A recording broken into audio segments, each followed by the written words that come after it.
What's up, guys? It's gonna be a quick short live stream.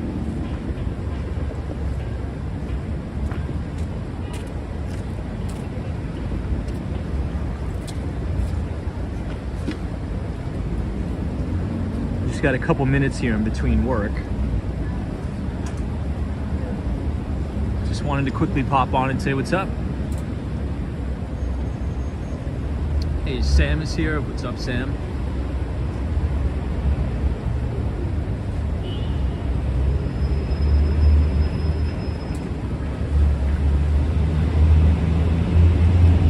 David Sommers. Tom, I'm headed to In-N-Out Burger. Love that. You know, I've only been to In-N-Out once, and this is when I went to Las Vegas for the first time ever. I don't know. I wasn't a big fan of it. I don't know why. I felt it was just too small. I felt like the portions of the food, the burgers were small. I don't know. Hey, Razzle Dazzle 786 is here. Happy Halloween. Good to see you. It's been a crazy wild day at work. Crazy busy. I don't know why everybody wants to do business on Halloween, but it definitely does seem like that.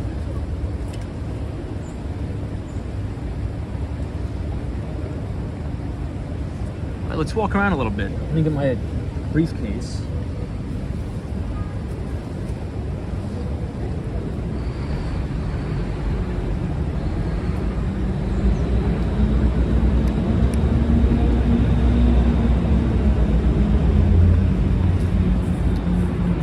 You know, there's this pretty good coffee shop in Rockefeller Center that I went to with a client just about, I don't know, 30 minutes ago. I think it may be one of my new favorites. I forget the name of it. Here, let me see if I can pull it up. Since it's a bonus stream, we're just gonna be hanging out, chilling. I have the cup. Let me read it. But it's a beautiful day in New York City, guys. Look at this. It's stunning. We are at the New York Public Library.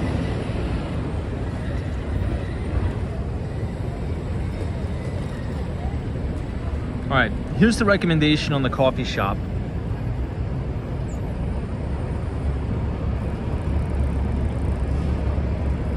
Cafe Grumpy, very good. It's like a 9.6 out of 10 on the iced coffee there.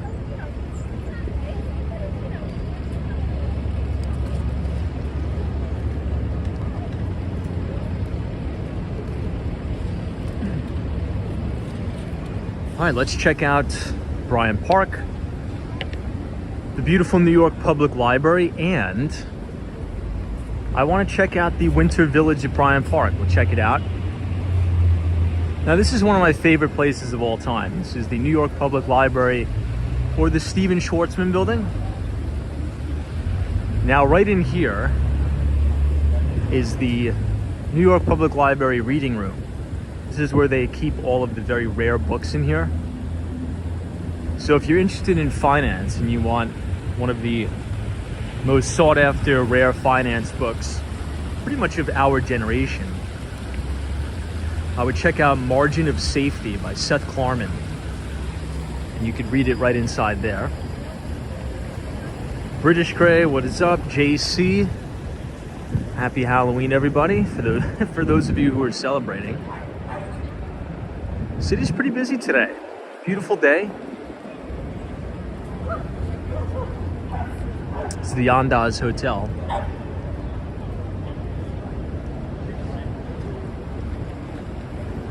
Let's walk around here and go to the Winter Village. Andrew Lee is here from Queens. Andrew, what's up? It's a pleasure to have you here. Good to see you. Vincent. Hello, Tom. Good to see you, Vincent. Had a little bit of a rally day, a little bit of a follow-through day today, but volume has been very low.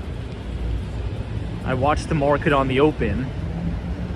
We actually briefly opened lower and then we rallied throughout, but not a lot of big action. I think the market is waiting for the Federal Reserve, as we will get the FOMC meeting, the conclusion. Updated stance on monetary policy. Hey, Anonymous Chuck. Dude, I haven't seen you in 30 years, man. I hope you're doing well. God bless you, and thank you for being here. It's always a pleasure. Hey, Ahmad. Andrew says, I caught the big C again. Oh my God. Dude, get well soon, my friend. Hopefully the big C will be gone pretty soon for you.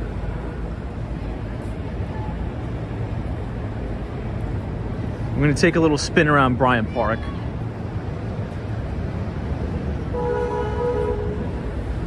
Now, all this beautiful landscaping is probably only gonna be like this for the next, I don't know, to be honest, maybe 2 weeks. It's gonna get cold. It's already November, so we are pretty much in the swing of winter. You can see the one Vanderbilt building in the distance. It's gonna be an hour stream, and then I gotta run back to the office. Gotta get some paperwork done.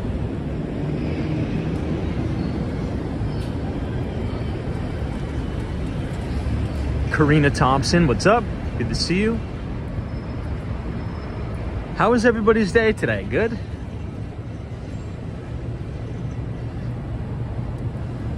Check this out. On the side of the MTA bus, you have the Wegmans advertisement at Astor Place. Hey, Eric S. says happy Halloween, Tom. Thank you for the streams. Appreciate it, Eric. Trust you're well.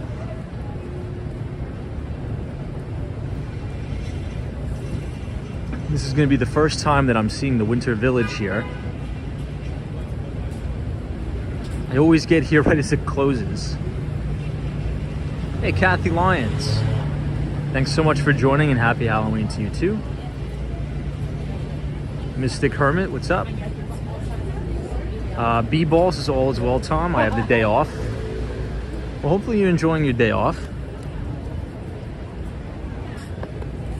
All right, it is here again. This is the Bryant Park Winter Village. Seems like a lot of people are here too. I think everybody seems to be taking a half day today. Right? It's Halloween. Kids are probably going to be out tonight. Everybody's just sort of taking it easy. But surprisingly, I was very busy at work. Very, very busy.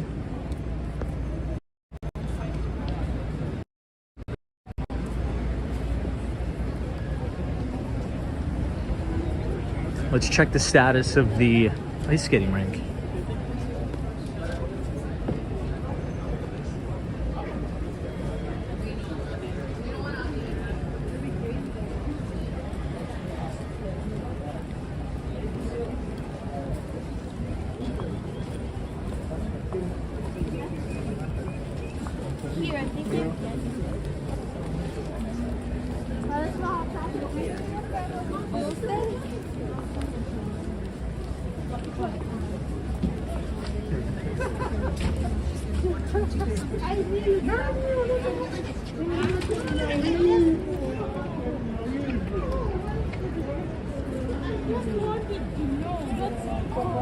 You know what? It looks like the ice skating rink is complete.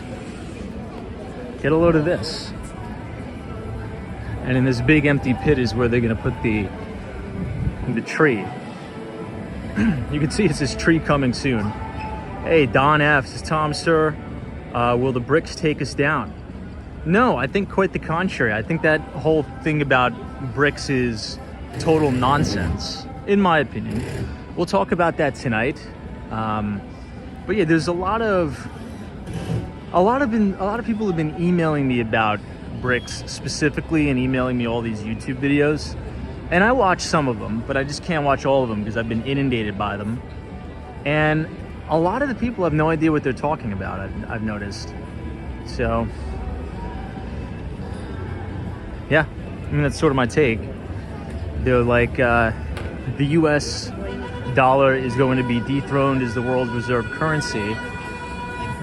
But if you look at the data, in 2023, there's been more transactions globally settled in US dollars than any time before in the history of the universe.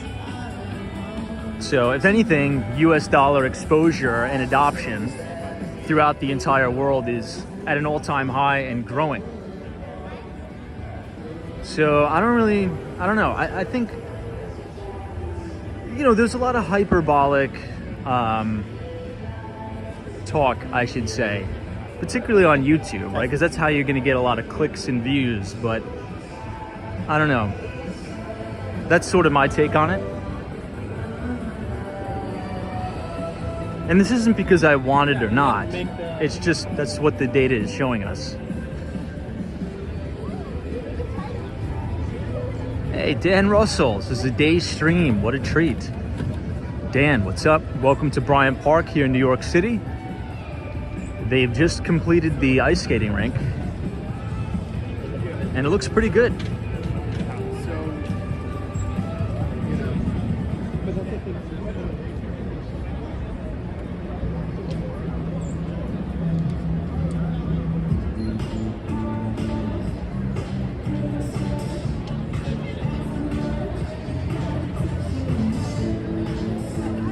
Hey, Evan, what's up?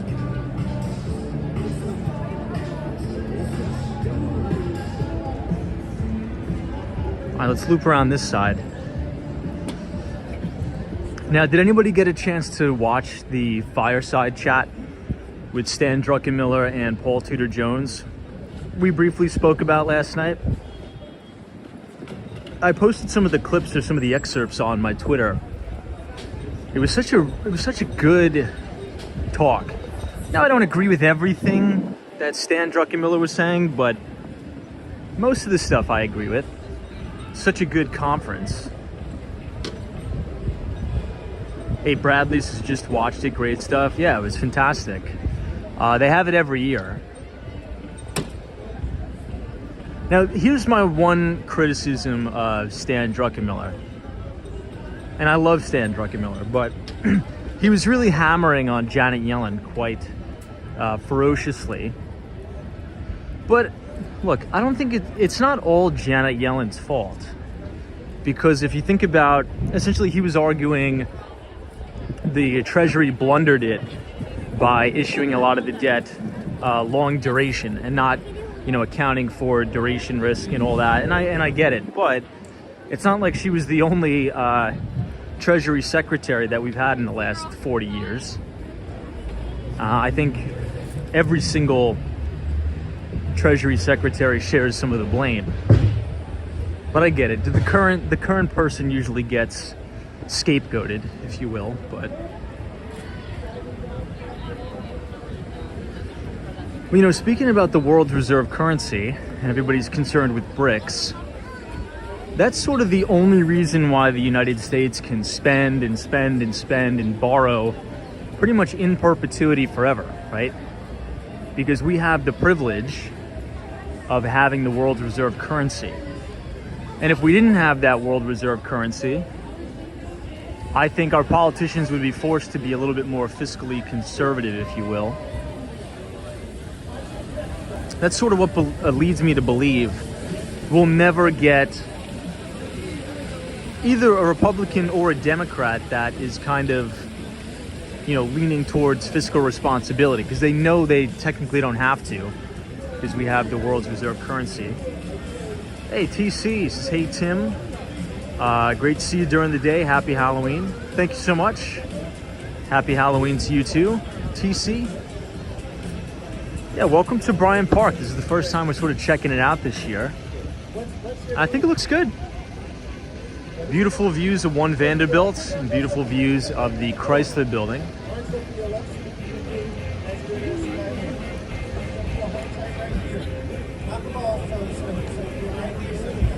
All right, let's head downtown.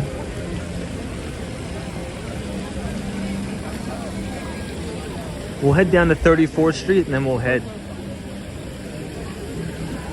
closer into some of the neighborhoods. Maybe check out the East River.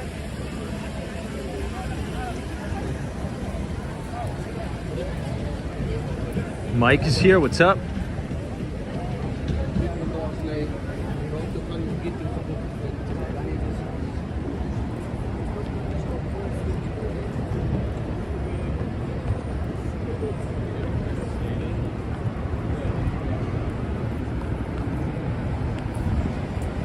All right, we'll go by the Bank of China and we will head all the way down to 34th Street.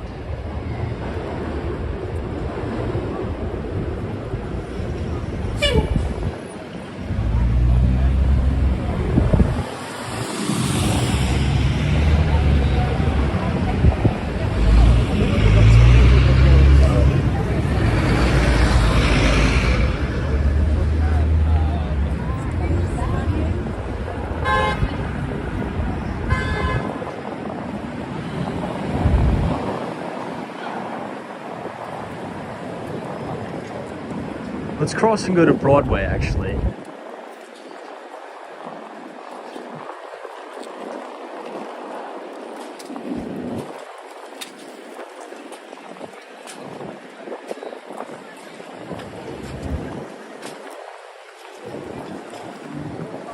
Today actually feels like a winter day. It's freezing out.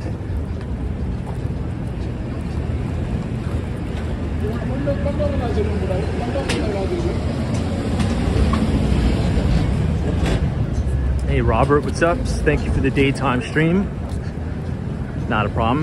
You know, I'm actually going to be flying back to Miami tomorrow night, but I'm only going to be there for 24 hours, quite literally. I got to get my bike out of the shop, drive the bike back home, and then Uber it to the airport.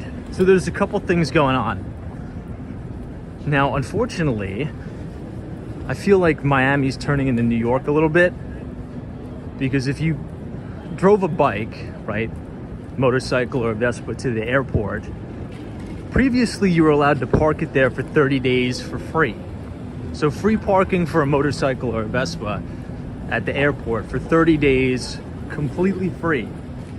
Now, starting November 1st at the Miami International Airport, guess what? You gotta pay. And it's like almost $400 a month to park your Vespa there, which is a total ripoff.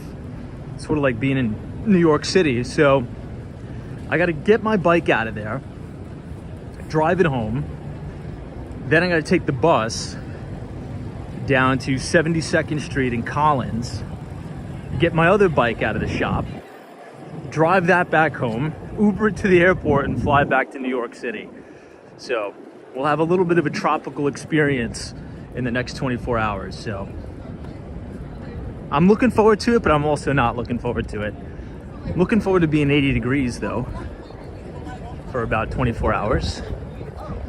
I know, NMV 045, isn't that hilarious? It's kind of like a race against time, right? If you will. So the airport actually called me to confirm. They're like, hey, your bike is here. Just let you know, November 1st, payment will go into effect, which is a bummer. Real big bummer. I know Bradley's is free to $400 parking. It's pretty wild, right? That was one of the amazing things about Miami. I couldn't even believe it. When I drove my motorcycle there the first time, or the bike, scooter, whatever you want to call it, I couldn't believe it was free. I'm like, oh my God, this is fantastic. And then I posted about it on Twitter. And then the next month, they're charging for it. So who knows? We'll see. It sucks. It's obvious that the airport sort of noticed that, hey, there's a massive net migration of people, particularly from New York and California, coming to Florida. And these people are conditioned to always pay for parking, right? If you want to park at JFK for a month, it's going to cost you about that, right? 400, 500 bucks. So we'll see. I know Michelle K is like $400 is insane. So you know what I'm going to do now? Because I used to obviously drive the Vespa to the airport and then just hop on the plane. I got to start to Uber it again. And I really don't like Ubering it because it's an amazing ride to the airport from where I am near Sunny Isles Beach. That's a really nice ride. You go over the Intercoastal, you can see the sunset. It's a really sick ride. If anybody's familiar with South Florida, highly recommend it. Anyway, I'm rambling. Hey, Audra, what's up? Says, hey, Tom, how are you? I don't think I'm going to be going back for Thanksgiving. I usually spend the holidays in New York because my family is in New York. I don't have any family in Miami. Hey, Penelope's here, Line Sync. God bless, good to see you. Andrew says, Tom, where do the gas stations in Manhattan, or where are the gas stations in Manhattan? There's a lot of them. They're just all the way on the west side. Obviously, there's not a Midtown Manhattan. There's a couple, I think 38th Street, all the way on the west end. Things like that. Also a couple on the east side.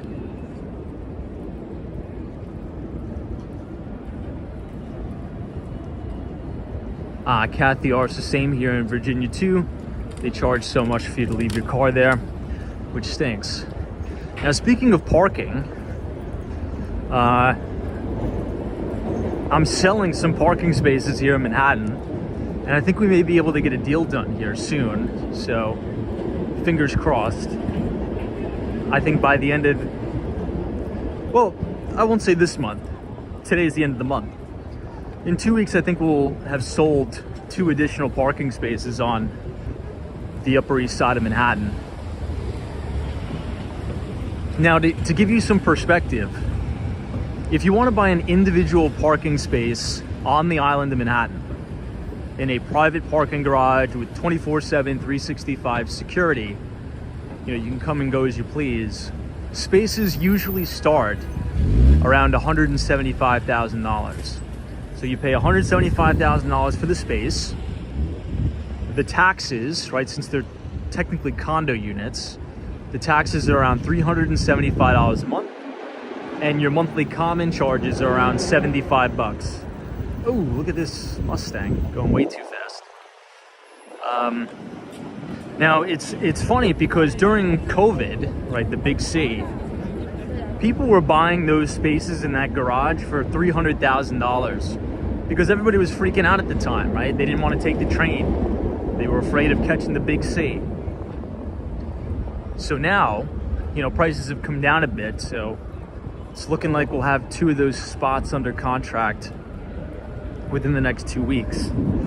So that's actually, those are pretty good sales. And it's interesting, you know, not to ramble. It's sort of just a midday stream. We're just kind of chilling, hanging out, kind of just saying anything that's on my mind. But, you know, if you think about the average sales price for real estate across the country, Manhattan is so unique because it's very expensive here. You know, in other parts of the country, you know, you could sell a house, single family house, for $175,000, and that's like a good deal, right? You know, for the agent. But here you could sell parking spaces that are like 175 grand a piece. It's kind of crazy to think about the price for what you can get in a big city like Manhattan or Miami, even LA, right? San Francisco.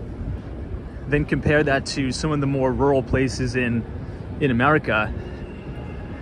It's kind of wild, right?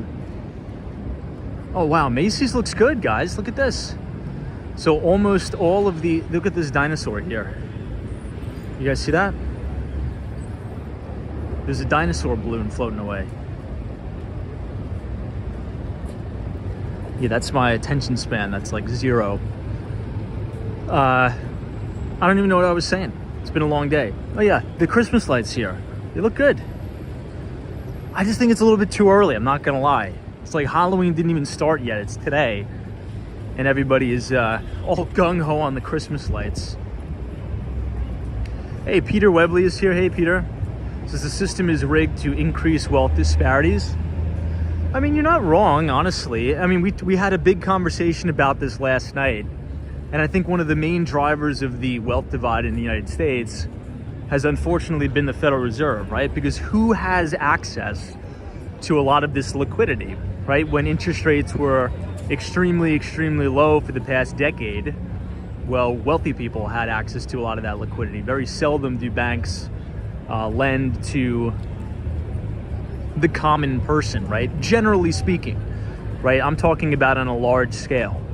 So if you think about these very big corporations, and if you look at what they used the money for when interest rates were extremely low, well, many of these corporations borrowed an exorbitant amount of money at pretty much 0 interest rates and bought back their own shares of stock, right? Because when you buy your own shares back, you reduce the overall outstanding float, which increases the EPS, or the earnings per share. And a lot of corporate executives, their compensation is tied to the stock price. So you'll see a lot of cash compensation in the C-suite is actually not as high as you would think, right? Salaries are not like $20 million. So like when you hear of these big CEOs making 20 million, very, very small percentage of it is cash comp. right? It's tied to equity, options, stock, things like that, which I think is overall good, right? Because that incentivizes them to make the company better, invest in research and development. But when you have interest rates so low for too long, it provides way too much stimulus and way too much liquidity that goes into the too few hands, and things get a little bit frothy, and it causes inflation. Not only inflation in the CPI, which we've talked about, but inflation in asset prices, such as homes.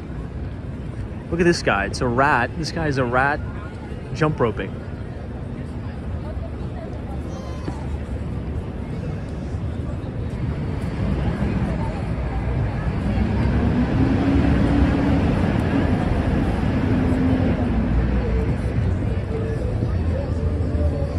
I know, Michael Joseph, I just got that notification on my phone.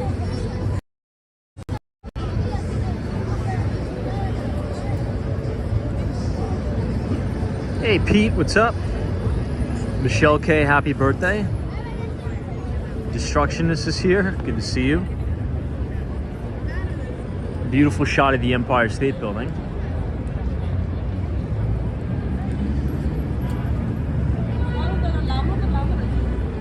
I don't know, what do you guys think? You think it's too early for the holiday decorations going up? I'm actually a little bit cold, so you know what I'm gonna do? I'm gonna put you guys down on the table, and I gotta zip up my jacket.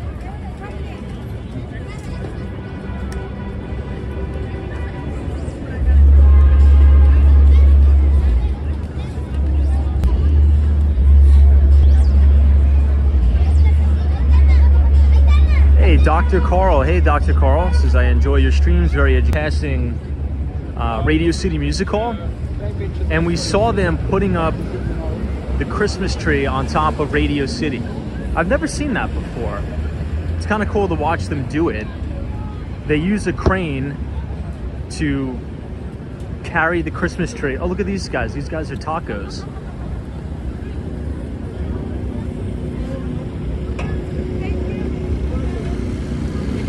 Oh, that's so cool.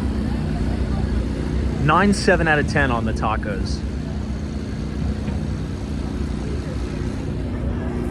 What do you guys think? 9.7 for the tacos? That's a fair score.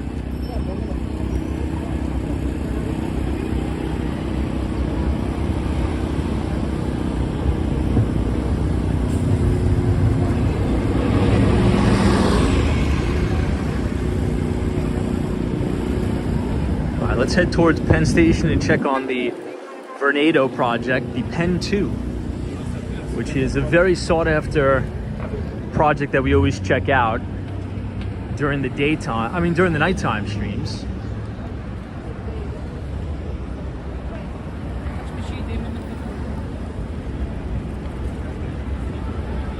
D-Stews is for $150,000. You still get a rundown shack.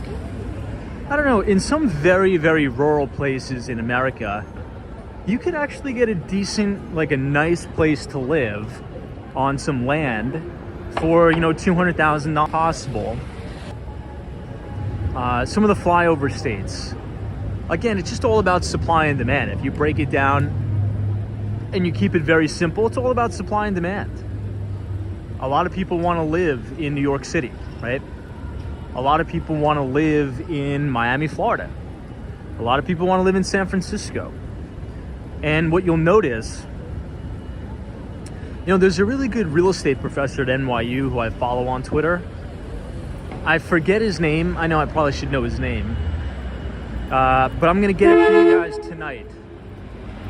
And I'll leave a link to his page. But essentially, it's very simple, right? When you break it down, it comes down to the following.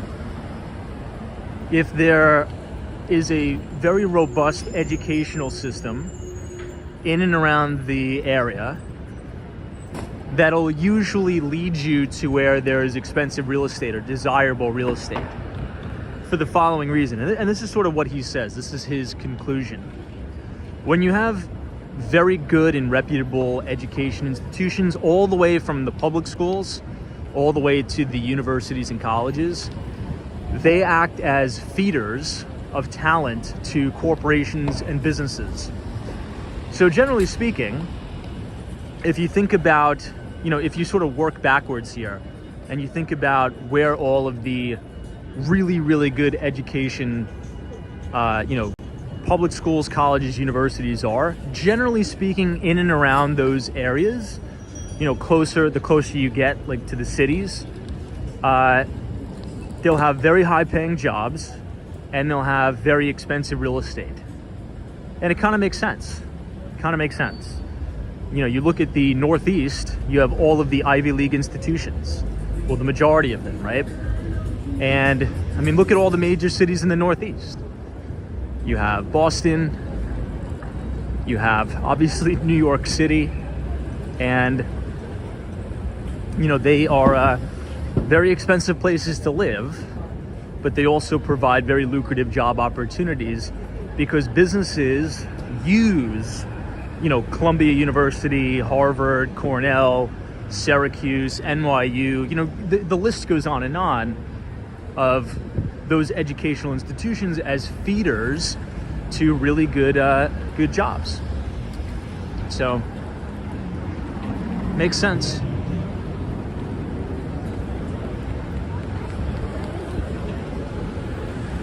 Now, I'm wondering if they're going to extend the Christmas lights all the way down, or maybe they just haven't done it yet.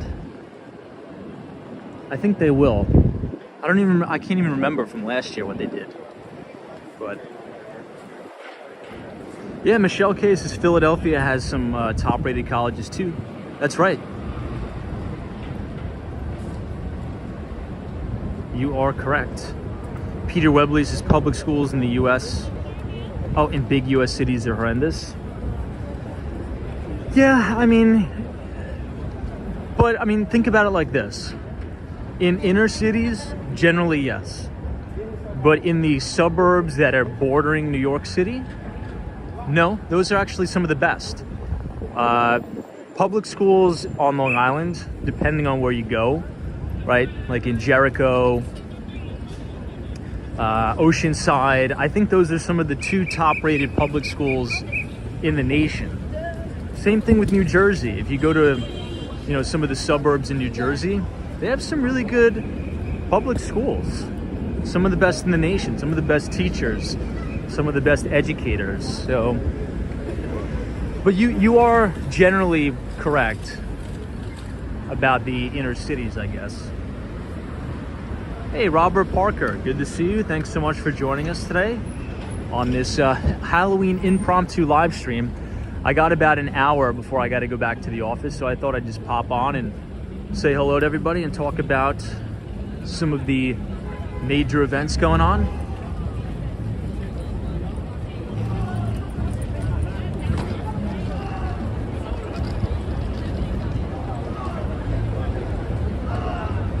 This is a good shot of the Empire here.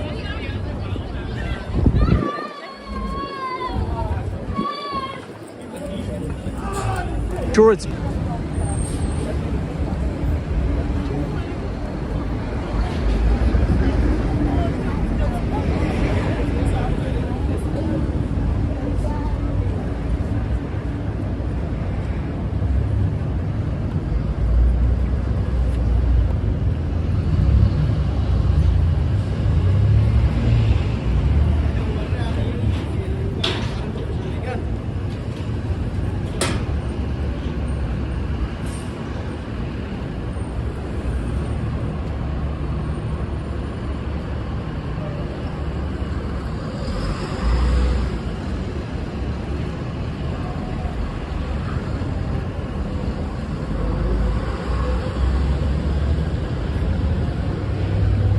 This is all brand new here.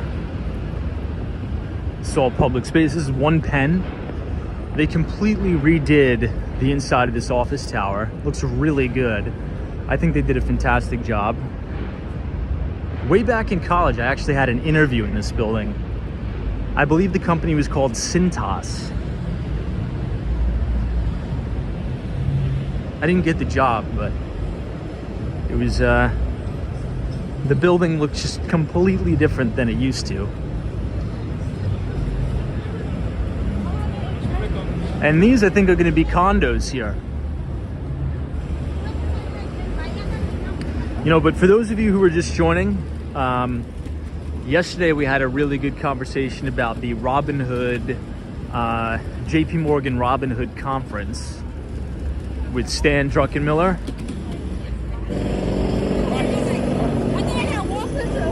and Paul Tudor Jones.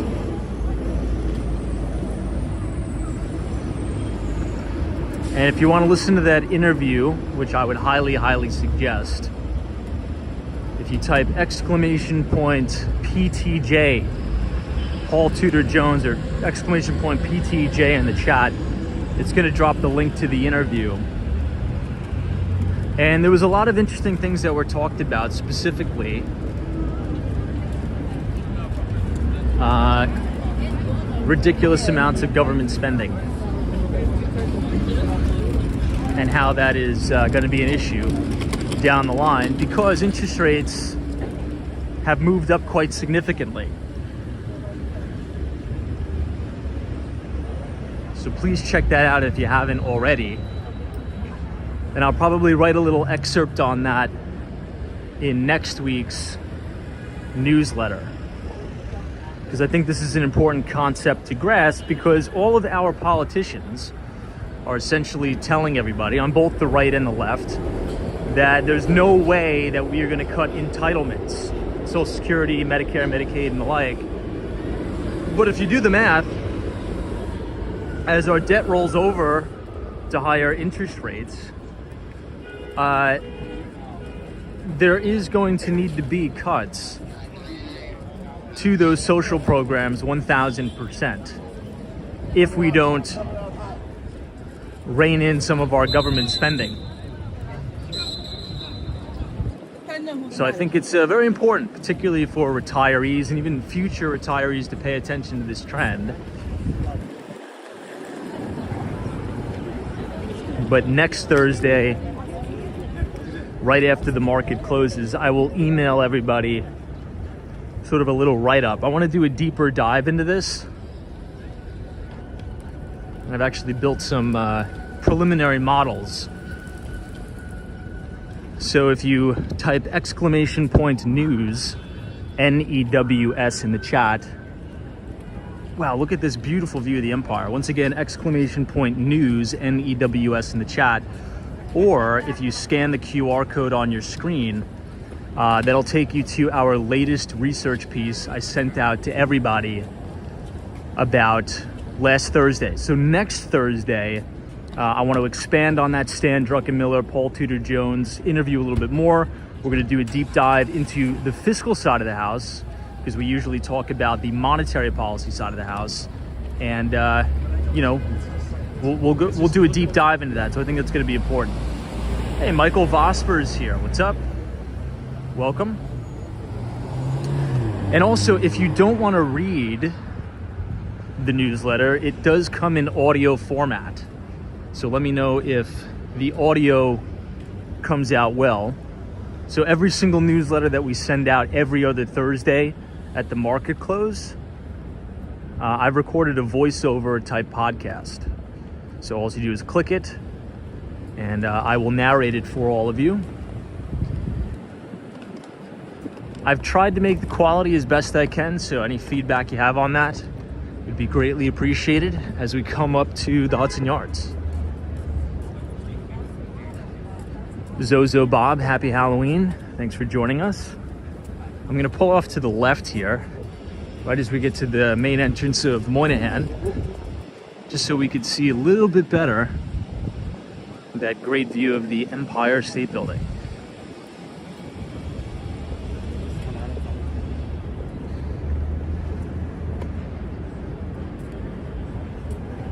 Beautiful view.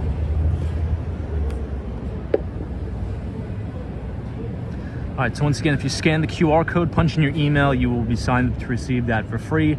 Every other Thursday, you will get all of our research. Let me see what the wide angle lens looks like from here. Daniel's here, I see P. What's up? Who else we got? Karina Thompson. Hey, Ronix says, good afternoon, Tom. Are you going to be back later tonight? We should be live tonight, for sure. For sure. Zozo Bob says, cut food stamps, question mark. You mean the $75 a month people get? Yeah, I think I don't think, and I know that it's a little bit of satire there. I don't think that's a good solution. Like people say, oh, you should cut the, I think you should look to fix the problem. That's sort of what I would tell politicians. But essentially, our politicians are banking on the following. And we've talked about this at the very beginning of the stream. They're banking on, which unfortunately they're probably going to be correct about. They're banking on the fact that the US dollar is going to continue to be the world's reserve currency in perpetuity forever. And that's kind of why we've been able to get away with printing and borrowing an exorbitant amount of money. Because it's our own denominated currency, right? So politicians know that, governments know that.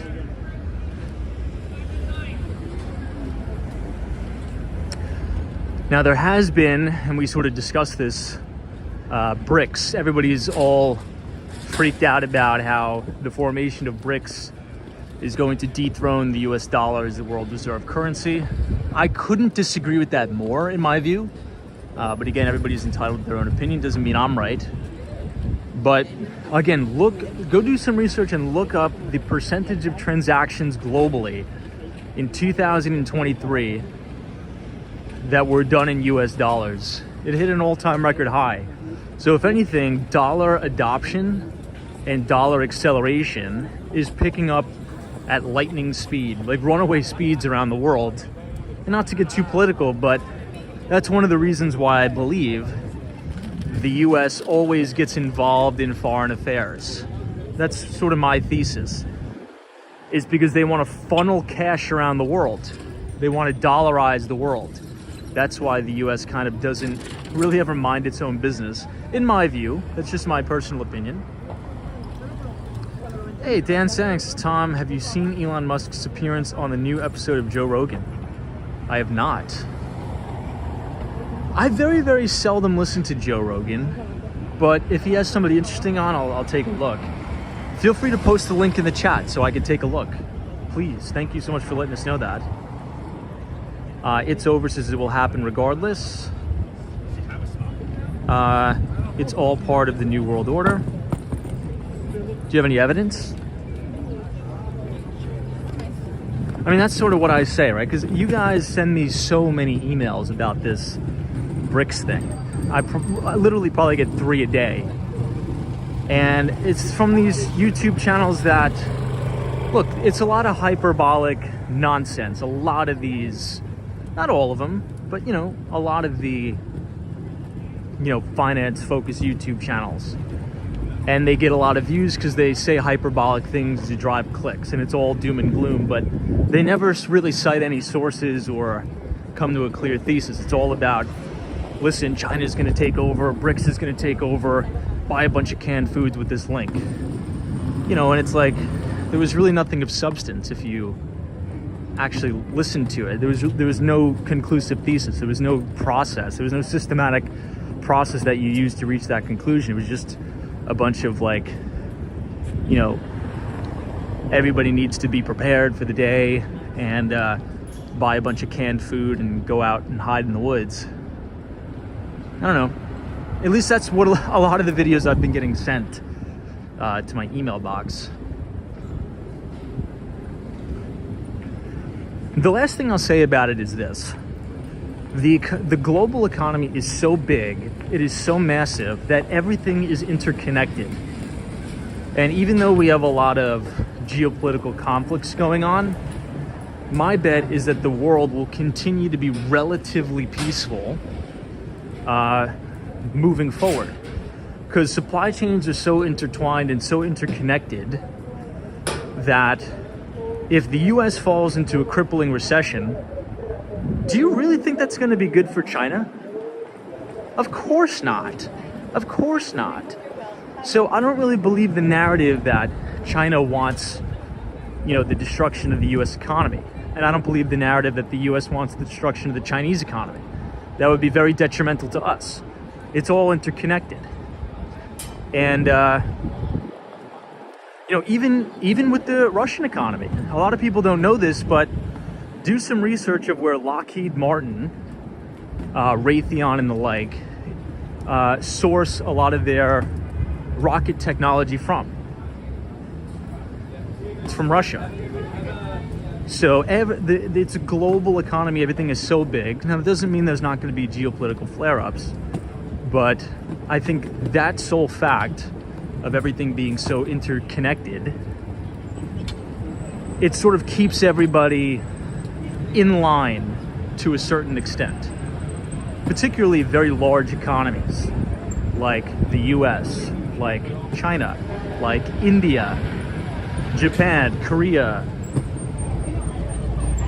I don't know. Hey, Andre Brown, what's up? Good to see you. Welcome to the Hudson Yards. Oh my gosh, guys, you know what I just got excited about? I want to take you all up to the High Line. And we can do that now because it's during the day. It's not at nighttime when it's closed. So let's check it out.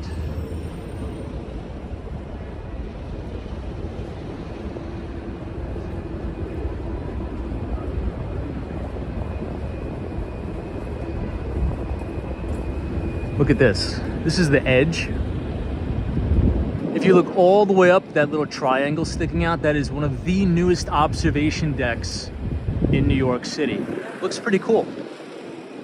You could actually see people standing on the glass deck too. Hey, welcome to all of our viewers in Sydney, Australia. Welcome to New York City. But if you guys are enjoying the live stream so far, feel free to leave a like on the video and click the subscribe button if you're new. We usually do these live streams every day starting at 8:30 p.m. But sometimes we'll go live during the middle of the day if I have an hour or so. And again, if you like a lot of the topics we talk about, right? The financial markets, global macro and the like, we do send out that research piece every other Thursday after the market closes. So if you just type !news, N-E-W-S in the chat, punch in your email and you will be signed up to receive all of our research every other Thursday after the market closes. And it's a good way to support the stream for free. This is that paddle court. So this is kind of like pickleball, but it's not. I'm gonna go up the stairs so I could show you guys a bird's eye view of what it is. Let me just turn down the brightness on the phone here so we can get a little bit more lifespan. Angelo, this is Tom, I'm from LA, and there's nothing special about our skyline. I've never been to LA, but I would like to visit. I would really, really like to visit LA. I think it'd be a lot of fun. And I really like the sun and I like the warmth. So who knows? Maybe at some point in my life I'll be moving to LA. You never know. I would definitely try it out. I would totally be up for moving to California, at least for a couple years. Just to try it out, see how it is, experience it. What do you guys think? Do you think a New Yorker would enjoy living in Los Angeles for a year?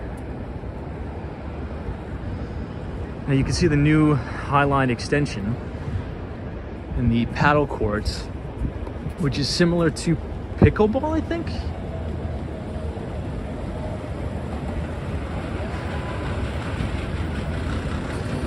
B. Smith says you wouldn't like it, really? Why do you say that? I'm curious now. You've piqued my curiosity. Why do you guys think I wouldn't like LA? I don't know. Maybe you're right. I've never been, but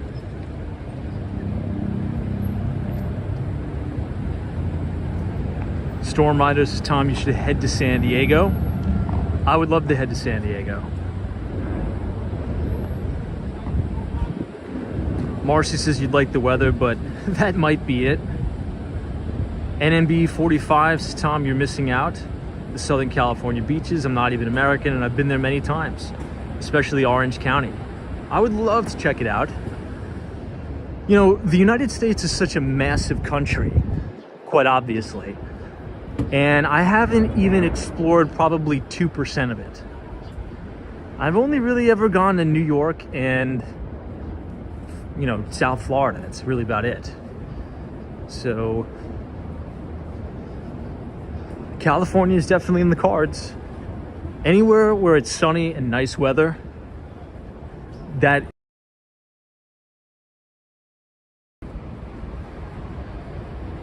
now, for whatever reason, this is the Whole Foods, by the way. Really, really nice one. For whatever reason, I look at, what's it called?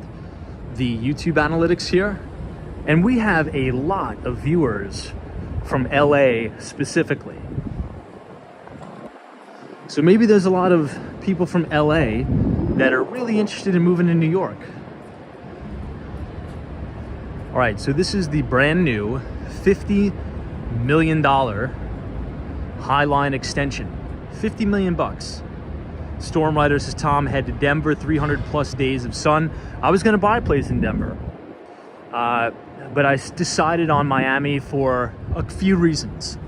Number one is I love the tropics. And number two, it's very close to New York. It's a 2.5-hour flight. Denver was very far away, and I want to be by the water. I want to be by the ocean. Now, at the time, I was interviewing with this company called Ping Identity. P-I-N-G Identity. It was a cybersecurity company. It still is. It was publicly traded under the ticker symbol PING. But now, Orlando Bravo, who we all know, extremely successful Puerto Rican multi-billionaire who founded the private equity firm Thoma Bravo. He took the company private, and they're based in Denver, or at least that was the office I was considering working out of. But I didn't take the job. I didn't get the job, and I wanted to be by the ocean. So, but I love Denver. Absolutely love Denver, Colorado. Absolutely 10 out of 10. Great place, great people, great weather. Just missing the ocean. Just missing the ocean. That's the only thing it's missing.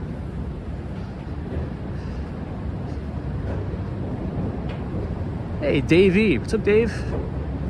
Sally's here.